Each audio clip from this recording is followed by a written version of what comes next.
Now that we learned how to add objects and edit geometry, it's time to do it with lights. Let's talk about lighting. Lighting can make or break a scene. And as you can see here, I have the tiny office scene open, just the geometry, nothing else.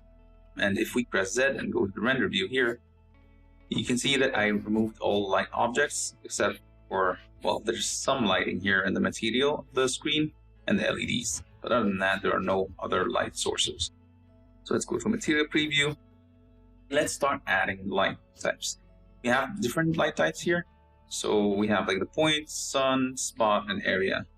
Let's add the point light. And as you can see, if we go to the render view, the point light is just one point that emits light in different directions.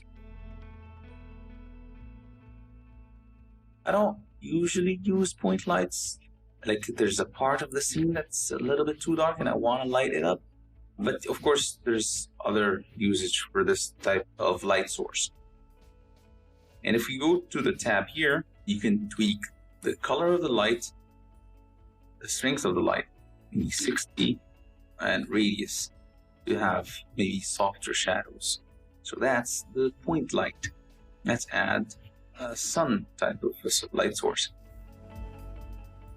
Well, with the sun, it doesn't matter where you place the light source because it's basically rays that's coming from far, far away, so it's all parallel. So it doesn't matter if you move it, it's still gonna look the same. But what matters is the rotation of it. As you can see, it affects the shadows here. Maybe I can have it. And of course, the strength, we can tweak it here. Maybe make it a little bit warmer. Maybe I can make it colder, warmer again. Maybe I can increase the angle so we'd have softer shadows. So it depends on what you want to do. Usually I prefer to go with softer shadows because it gives the whole scene this miniature, cute look. That's the sunlight. Usually I use the sunlight as the main light in my scene. And it's quite nice. It works quite nice, but also it depends on what type of scene do you have. Because if you have like an interior scene and you want to look realistic, you wouldn't want to have something like that, except maybe if it's coming from the windows or something. So yeah, delete the sunlight here, and we can go to the spot. And if we go to the render view, as you can see, it's just cone-shaped light source. So let's say if we have some sort of lamp next to the computer here, it would work perfectly. And maybe, again, make it warmer, be stronger a little bit. Increase radius. And maybe the spot size. And I'm just showing you from the angle of the camera, but of course, if we go move around the scene a bit, you can see how the lighting looks. I think this would work nicely if we have this night scene and it's just this lamp next to the computer. But of course, it could work for other stuff as well. It doesn't have to be just like some kind of sort of lamp. Maybe you have like a theater scene. One time I was doing a scene for a boxing match and I needed like some spotlights. Those would work perfectly. Let's go back and let's add our last type, which is then the area light. Let's go to the wireframe, area light. And if we go to the render view, you can see it's just this square that emits light that way. So you can rotate it with here. If you make it a lot smaller, you'll have harder shadows. Make it a lot bigger, you get softer shadows. Maybe we can increase the strength of it, maybe put it up there. Maybe if you want like some sort of office lighting, maybe you can make it like this shape and maybe duplicate it and have another one.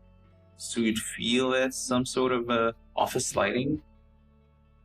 Everything is super well lit that way. Or maybe if we don't want the office lighting, maybe we want some sort of lighting coming from the window.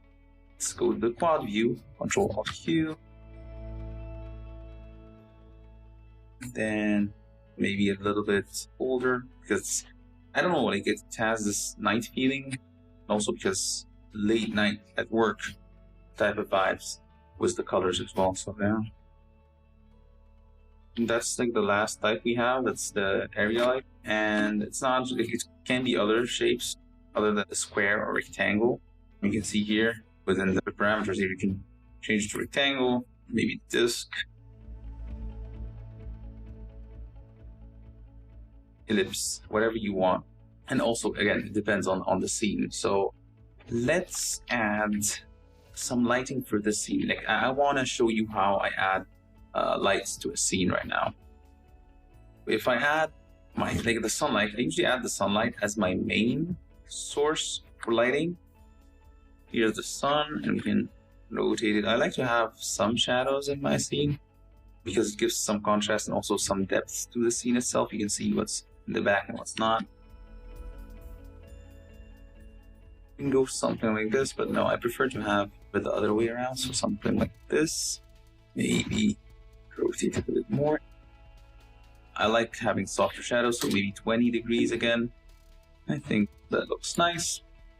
So now that I added the sunlight and it looks good, I can add another light source. But the thing is, now I'm gonna have multiple shadows and I don't know how each light object make the scene looks on its own.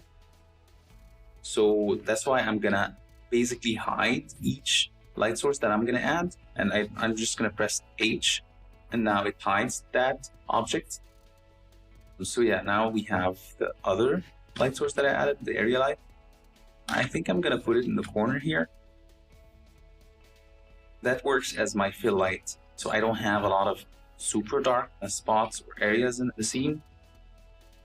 Check something like this. That's good.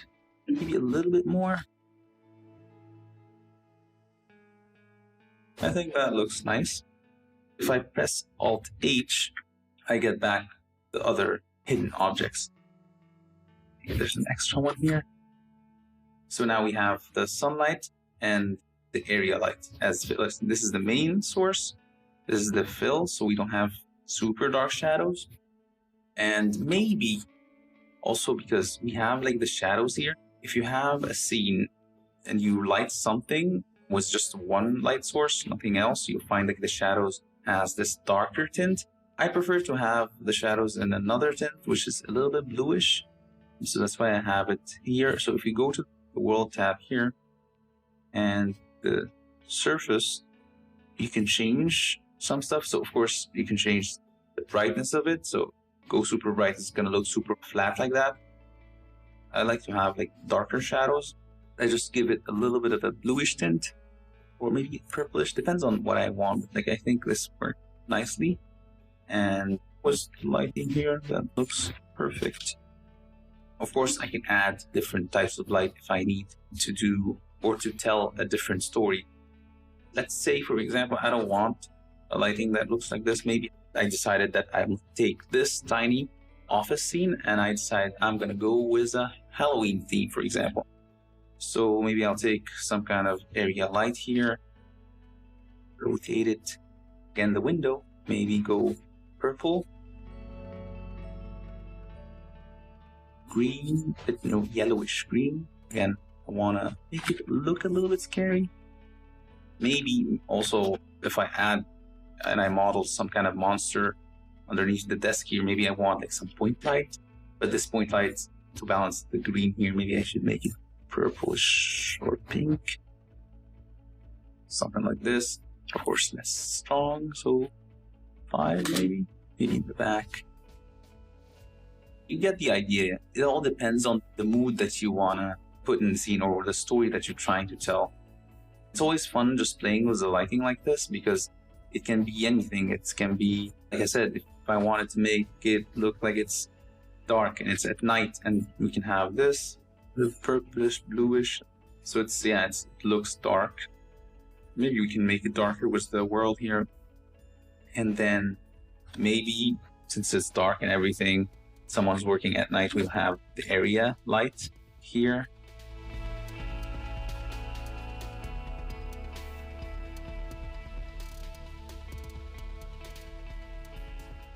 Maybe stronger, 25, and make it a little bit warmer, softer a bit. So you see, you can tell different stories with the same scene, just adding different lights. Of course, you have to add different geometry or objects as well. So the lamp here or something. But yeah, that would be it for the lighting. I hope that everything is clear with the light types. And of course, we're going to go through them again with the other lessons. Now that we know how lighting works, let's work on our character.